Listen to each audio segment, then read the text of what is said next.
新科状元陈安没有想到，自己的金榜题名日竟然就是自己的人头落地时。这是大明洪武30年3月，这一年的科举殿试结果公布后，北方学子立马炸开了锅。原来这次科举考试录取的52名进士，无一例外，全部是南方人。尽管历年的新科进士占大头的都是南方人，但像今年一样全部是南方人中榜，北方人全部落榜的情况还是第一次见。北方士子对此非常愤怒，他们联名上书，认为这一定是85岁的主考官湖南人刘三吴作弊偏袒南方人，才导致北方士子们全部落榜。事情传到了70岁的老皇帝朱元璋耳朵里，同样心中疑惑的朱元璋于是下令，让洪武27年甲戌科状元、侍读学士张信等11人组成联合调查组，重新审阅试卷。但张信等11人审来审去，都认为该次殿试的北方士子的试卷文理不佳，甚至有犯禁忌之语，确实明显不如南方士子的答卷优秀。既然没有科举舞弊、不公等现象，事情到这一步本来应该结束了，又怎会牵扯出一段洪武年间血腥无比的南北榜案呢？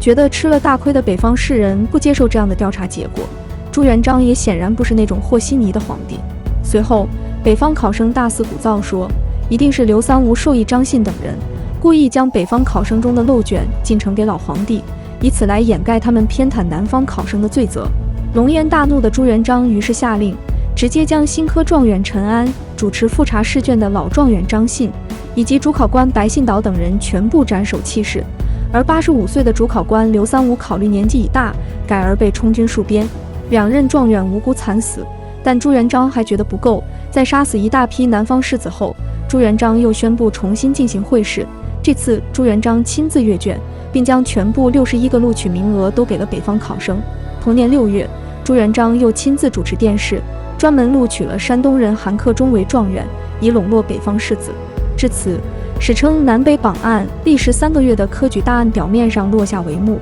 但内里有许多矛盾之处值得推敲。首先是，如果说这次科举录取有问题，那最该死的显然是主考官刘三吴。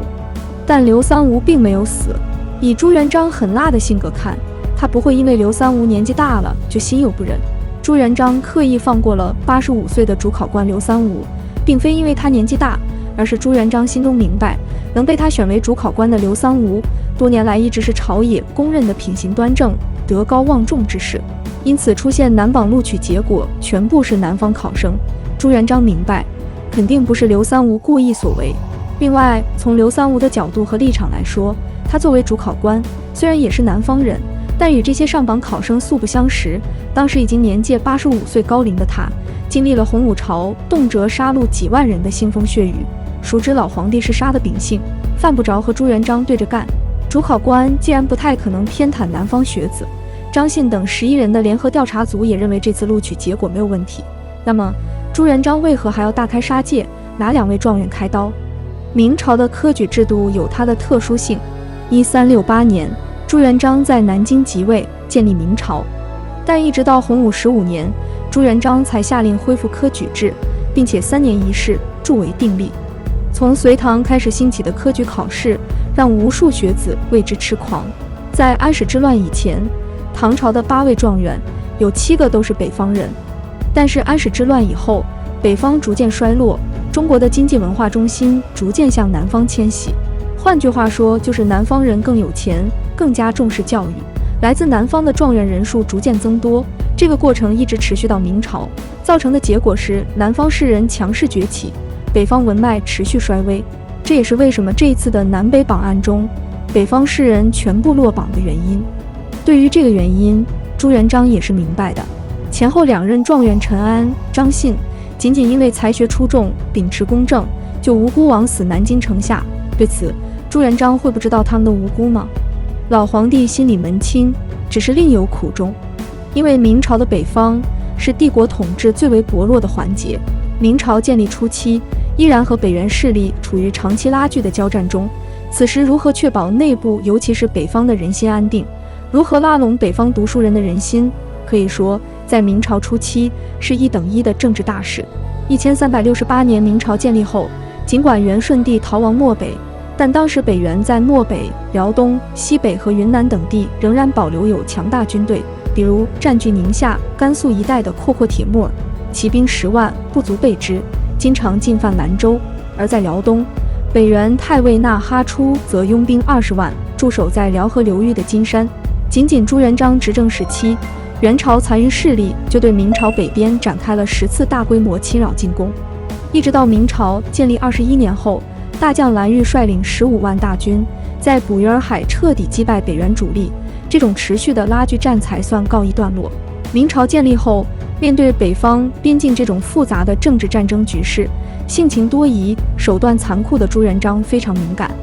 当时明朝境内，尤其是北方地区，仍然有不少读书人死忠于元朝，并以元朝遗臣遗老自居，总之就是不愿意臣服明朝。因此，如何笼络北方读书人的人心，是明朝初期的政治大事。在朱元璋看来，他在洪武15年恢复3年一考的科举制，不仅仅要完成在政治上的光复，而且还要实现文化上的光复，要用科举制笼络北方的士子和人心，这对朱元璋来说无疑是重中之重。偏偏就在这种复杂的政治、军事、文化背景下，发生了洪武30年的南榜事件，以致北方士子集体上书抗议，并到处鼓噪考试选拔不公。如果在从前或以后的朝代，这或许可以理解，但是这是在与北元激烈对抗的明朝初期，无论是政治、军事还是文化，在各个层面上，明朝都不能输，也输不起。作为开国皇帝，在朱元璋看来，主考官刘三吴和主持复查的老状元张信等人，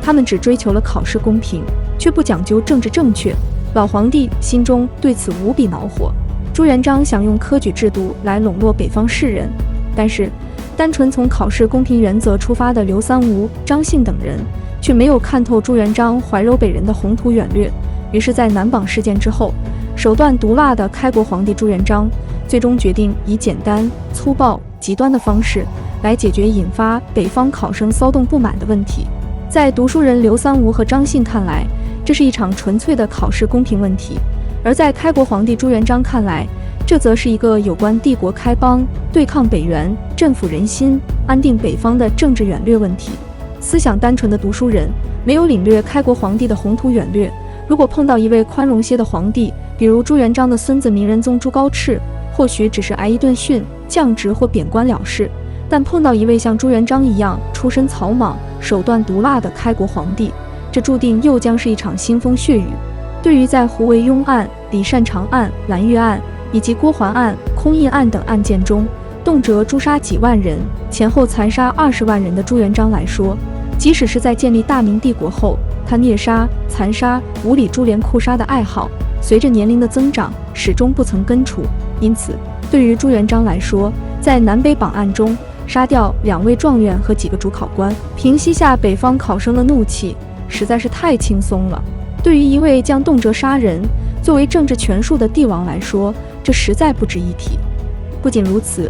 朱元璋还宣布将南榜中中举的全部52位南方考生拒不课登科录，也就是说，他还宣布南榜的考试成绩无效。在朱元璋的刻意安排和亲自阅卷提拔下，在当年6月的考试中，之前落榜的山东人韩克忠最终被录为状元，另外一位山东人王树被录为榜眼，山西人焦胜则被录为探花。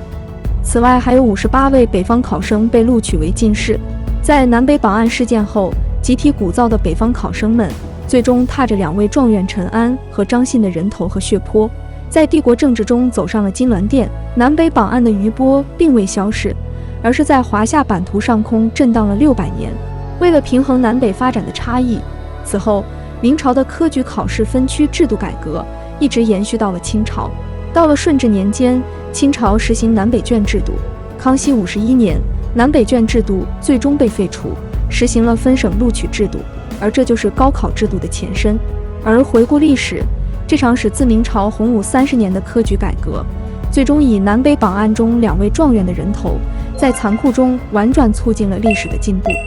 历史的每一次前进，经常都低淌着无辜者的鲜血。